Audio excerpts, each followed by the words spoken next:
बढ़िला LPG gas cylinder रो दर।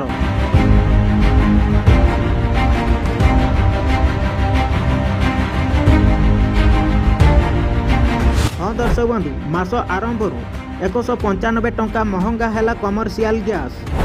एबे केते टंकारे मिलिबो LPG cylinder? केंद्र सरकार पुणी थोरे वाणिज्यिक LPG सिलिंडर रो मूल्य वृद्धि करिसंती। नूतन दर आज ठारू लागू हेउछि, जहार सीधा सड़क प्रभाव होटल, रेस्टोरेंट एवं व्यावसायिक मालिकंक ऊपर पड़िबो। 19 किलोग्राम रो वाणिज्यिक LPG सिलिंडर रो मूल्य 218 टंका पर्यंत वृद्धि करा जाइछि।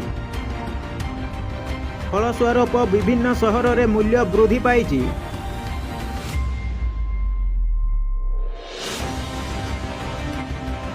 एबे दिल्ली रे सिलिंडर रो मूल्य 194 टंका, चेन्नई रे 203 टंका, मुंबई रे 196 टंका एवं कोलकाता रे 218 टंका वृद्धि पाइबो। किंतु एथर घरोई LPG सिलिंडर रो मूल्य रे कौनसी परिवर्तन करा जाय नाही। एही वृद्धि परे दिल्ली रे एक वाणिज्यिक LPG सिलिंडर रो मूल्य पूर्व 1884 टंका 50 पैसा रु वृद्धि पाई 2078 टंका 50 पैसा होईछि। कोलकाता रे 19 टंका किलोग्राम सिलिंडर रो मूल्य वर्तमान 2800 टंका होईछि।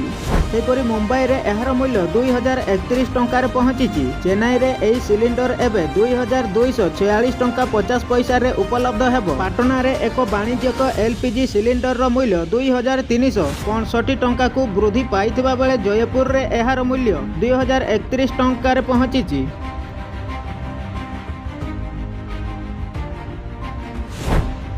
यह पूर्व मार्च 7 तारिख में घरोई एवं वाणिज्यिक LPG सिलिंडर रो मूल्य मध्य वृद्धि कर जाइतिला।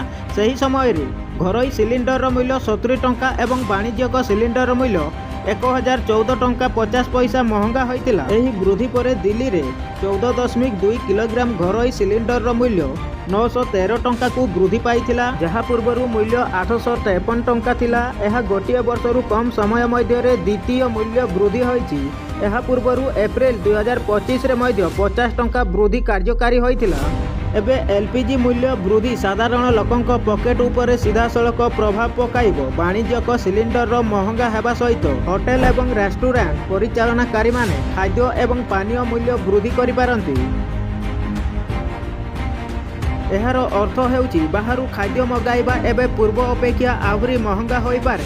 ईरान एवं अमेरिका मध्य रे चलिथिबा विवाद जगु खाद्य मूल्य रे गुरुत्वपूर्ण परिवर्तन परिलक्षित होइछि। Leading up to the war and after it began, we sat down with officials, insiders, and experts on all sides. This film's going to cover a large swath of history. Yep. And we've drawn on years of front lines reporting to trace the roots of the conflict. It's an amazingly complex story. From the rise of Iran's powerful regional proxies like Hezbollah and Hamas. It was a huge threat. To the diplomatic efforts to contain Iran's nuclear program. The leaders of Iran must recognize that now's the time for a diplomatic solution. From the October 7th attacks. There's an Israel before October 7th, and there's an Israel after October 7th. To the wars between Israel, Iran, and its proxies ever since.